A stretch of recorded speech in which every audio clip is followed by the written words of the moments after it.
What sounds like fiction but is actually a real historical event. Jack, a baboon who was employed to change rail signals. After initial skepticism, the railway decided to officially employ Jack once his job competency was verified. The baboon was paid 20 cents a day, and a half bottle of beer each week. It is widely reported that in his 9 years of employment with the railroad, Jack never made a mistake. When King Edward I was young, before he was king, he was a prisoner of Simon de Montfort during a civil war. During his captivity he asked to ride the horses at the castle where he was being held. He proceeded to ride them one by one, tiring them all out. When it came to the last horse he mounted, bade his captors farewell and rode away. All of the other horses were too tired to give effective chase. Return of Napoleon. An army was sent to intercept him, and they ended up fighting for him. If it were shown in a movie, most people would have considered it cheesy and unrealistic. In 496 BC, the army of King Gudgeon of Yu put 3 ranks of criminals in the front of their battle formation. Their task was to impress the enemy with their ferocity and commitment by chopping off their own heads as soon as battle was joined. The tactic was a success. While their opponents from the state of Wu were recovering from their astonishment, they were overrun by the rest of the Yu army. The convicts, who were condemned men anyway, had been coerced by the threat that if they didn't comply with this plan their families would be executed also. Stephen Fry on Chi. I think cutting off one's own head is pretty unlikely, but they might have slit their own throats. The Great Stink of London in 1858. One summer the heat dried up the River Thames where all the human waste went, and an unbearable smell pervaded throughout the entire city. All Parliament representatives were eventually coerced out of their homes outside of London to convene and solve the issue. Much to the citizens' glee, Parliament was held in the building on the bank of the River Thames, resulting in one of the fastest Parliament decisions ever made to reform the London sewer system. The London beer flood of 1814, when one vat of beer at Muir and Amp Co. brewery exploded, it proceeded to cause a domino effect of other vats to also burst, causing a tidal wave that flooded a neighborhood, leaving crumbled homes in its path as well as 8 people dead and dozens injured. The many defenestrations of Prague. Starting a war by throwing diplomats out the window is almost straight out of 300. Paddy Roy Bates, the founding king of Sealand, had his country, a small naval platform, invaded and his son Michael taken hostage by Dutch and German mercenaries. They came in riding jet skis, speedboats, and helicopters while he was in England buying groceries. He hired a helicopter, came down a rope with a shotgun, reconquered Sealand and took the mercenaries hostage. An official German diplomat was sent to negotiate the release of the ringleader. The Japanese kamikaze, Divine Wind, that saved the country from an amphibious invasion by the Mongolian hordes. The Mongols captured a foothold on some outlying Japanese islands, and started to attack the mainland. The Japanese army pushed them back, and they had to retreat to China. When they did, a typhoon ravaged their navy and sank their ships. The Mongolians, probably reasonably, seeing this as a fluke, decided to rebuild and attack again. 7 years later, unfortunately for them, the Japanese fortified their coastline. After basically months of sailing around seeking a place to land, another typhoon struck the fleet and destroyed them. There would be no third invasion. The fire in Dublin, Ireland on June 18, 1875. A fire broke out and spread to a malt house, and the heat broke open every alcohol barrel and flooded the streets with it. The people of Dublin decides to drink the burning alcohol that is spreading in the streets, filled with litter and debris, and was literally on fire. 13 people died not from the fire or smoke but from alcohol poisoning they got from drinking the street whiskey. The owner and bartender of a bar once tried to take out an insurance policy on one of their alcoholic customers with one of their friends. In an attempt to make some fast cash, they immediately opened his tab up, hoping he would drink himself to death. That didn't work, so they began spiking his unlimited drinks with antifreeze. That didn't work, so they decided to pump carbon monoxide into his apartment one night. He still wouldn't die. They then beat him savagely and put him in the back of their car to bury him in a rural area. Halfway out there, they heard noises coming from the trunk of the car. He still hadn't died, and when they stopped and got him out, he began walking away under his own power. It took 3 times being hit with a car to finally kill him. That man may be the closest thing we've ever had to a superhero. Edit. Since posting I've been made aware that his name was Michael Malloy. If anyone wants to read further about his story. Some guy in Australia decided he wanted to hunt rabbits, but rabbits don't live in Australia, so then he released like 12 in his backyard, and now there's a ton of rabbits in Australia. Serial killer Carl Panzram broke into the home of former President William H. Taft and stole jewelry, bonds, and a gun. With the money he got from the first 2 he bought a yacht in which he used the gun to kill a bunch of sailors. In the 1800s there were street vendors in Egypt who sold ancient Egyptian mummies. Just lined them up on a street corner and sold them like they were umbrellas on a rainy day. English tourists would buy them to display as oddities. Sky pirates. During World War I, German Zeppelins would board and search foreign ships. And the boarding party of the L-23 once captured the Norwegian three-masted cargo schooner Royal by bluffing the crew with a flare gun after they accidentally dropped their machine gun into the sea while lowering from their airship. The entire Taiping Rebellion, a war started by a Chinese peasant who dreamed and believed he was Jesus's younger brother. Although poor, the first thing he did was have a giant demon-slaying sword forged. Took over a city, asked the British why they wouldn't pay him tribute as the new head of their faith. Engaged in total war with the king.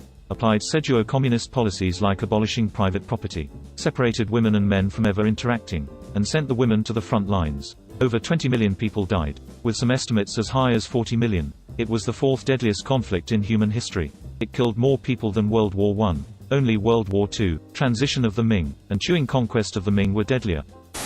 During the First World War, navies from different countries hired artists to paint crazy patterns on their ships in order to throw off the aim of enemy U-boats.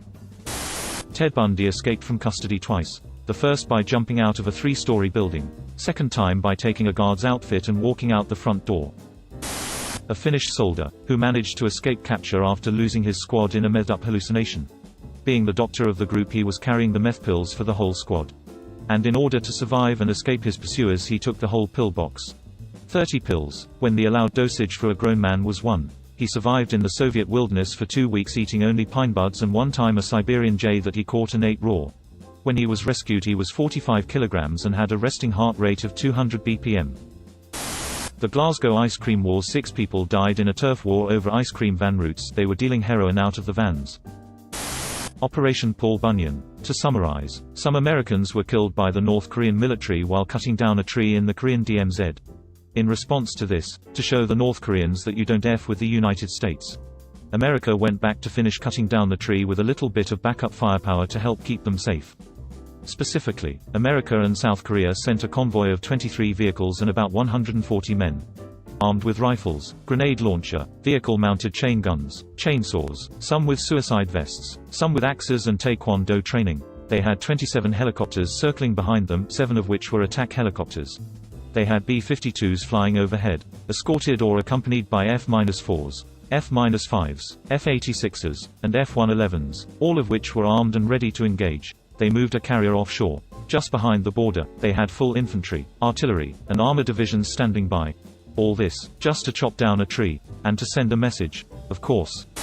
The rise and fall of Alexander the Great. Never lost a battle in his life, conquered the whole known world, and only stopped because his soldiers were tired. There was that time Austrian hussars got some schnapps on their way to attack two Ottomans. Got drunk, and fought their own infantry over access to the schnapps. In the multilingual confusion someone shouted, "The Turks," which caused widespread panic and a full retreat by both the cavalry and infantry. Officers shouting, "Halt," in German sounded to their non-Austrian allies like they were shouting, "Allah," which only deepened the confusion. As they retreated into the rest of the Austrian army, those commanders also thought it was a Turkish attack and ordered artillery to fire into the oncoming men. That was the story of the Austrians routing their own army because of schnapps. Known as the Battle of Karansebes. According to Wikipedia, there are estimates of 1,200 casualties. Operation Starfish Prime reads like science fiction. Back in 1962, USA pondered what would happen if you detonated a nuclear warhead in outer space, so they did just that. The result was an EMP that made the test instruments go off scale, so it was difficult getting accurate measurements. In Hawaii, almost 900 miles away, the EMP knocked out 300 streetlights. After the detonation of Starfish Prime, several bright auroras could be observed. The visible phenomena due to the burst were widespread and quite intense. A very large area of the Pacific was illuminated by the auroral phenomena. From far south of the South Magnetic Conjugate Area, Tongatapu, through the burst area to far north of the North Conjugate Area, French Frigate Shoals. At twilight after the burst, resonant scattering of light from lithium and other debris was observed at Johnston and French Frigate Shoals for many days, confirming the long-time presence of debris in the atmosphere. An interesting side effect was that the Royal New Zealand Air Force was aided in anti-submarine maneuvers by the light from the bomb. In 2007, a paraglider got trapped in the updraft of 2 joining thunderstorms and lifted to an altitude of 10 kilometers. She landed 3-5 hours later about 60 kilometers north of her starting position, having survived extreme cold, lightning and lack of oxygen. The fact that after Napoleon's exile in 1814 he went round France again, rallying all the armies that had been sent to kill him, and declared war on the rest of Europe again. All within 100 days. Edit, waged war, not declared war. A Chinese emperor once ran in circles around a pillar to escape an assassin. He survived. A town in France nearly danced itself to death in 1518 because of a dancing plague. There were a few Japanese soldiers who refused to surrender after World War II and remained on duty in the rainforest for 30 years after the war ended. During World War I, the Germans sent Lenin back to Russia in a SEAL train, calling him the most dangerous weapon that they had. Joe Medicine Crow, recognized as a war chief for services performed in World War II. This required that he touch an enemy without killing him, counting coup. He did this colliding into a German soldier and beating the stuffing out of him.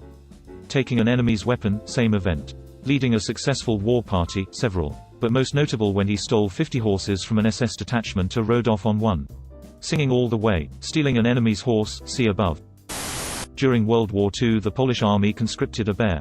Simo Hayher during the Winter Wars. Dude was straight out of a modern FPS game. He had 505 confirmed kills. So that's just the number they can prove. It may be even more than that. He became known as the White Death since he'd wait in the snow for hours at a time and Russian soldiers would just get shot out of nowhere.